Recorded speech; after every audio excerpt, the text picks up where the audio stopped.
Contractors looking to do business with the city of Los Angeles could soon be forced to reveal whether they've previously provided any service related to President Trump's border wall construction. This while Democrats threaten a government shutdown to block the wall from being built.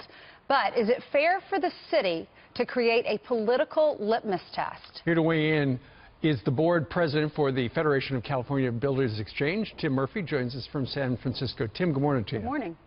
Good morning. Thank you for having me. Okay, so we saw this story and we said we got to talk to somebody out there because it looks like they're trying to blacklist companies who build the wall.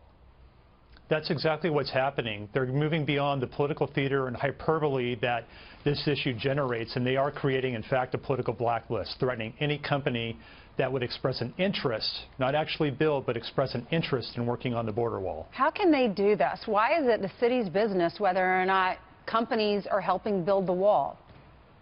Well, we don't think that it is necessarily the city's business on this project. What we're talking about is a project, if approved by Congress and funded by Congress, that would be a lawful federal project.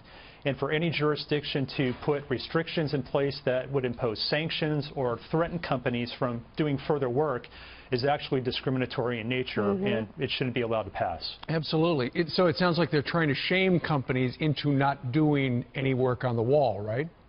I think that's exactly what they're trying to do. You know, there's been shifting political winds over the last several decades in relation to this. It was a little more than 20 years ago when President Clinton called for expanding the border wall and doubling the number of Border Patrol agents along the border.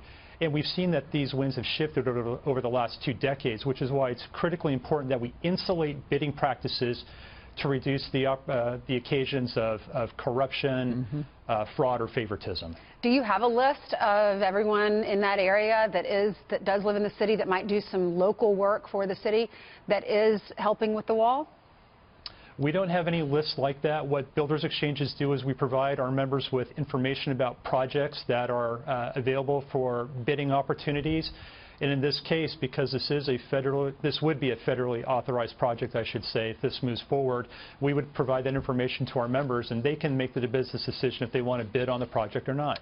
But they shouldn't suffer the ramifications of that if they are exploring that, which is what this measure would do. Sure, they're in business to make money, and if that's going to be sanctioned by the federal government, you would think that it would be okay with everybody that they do it, but apparently not in California. Tim, thank you very much for joining us live. Thanks, Tim.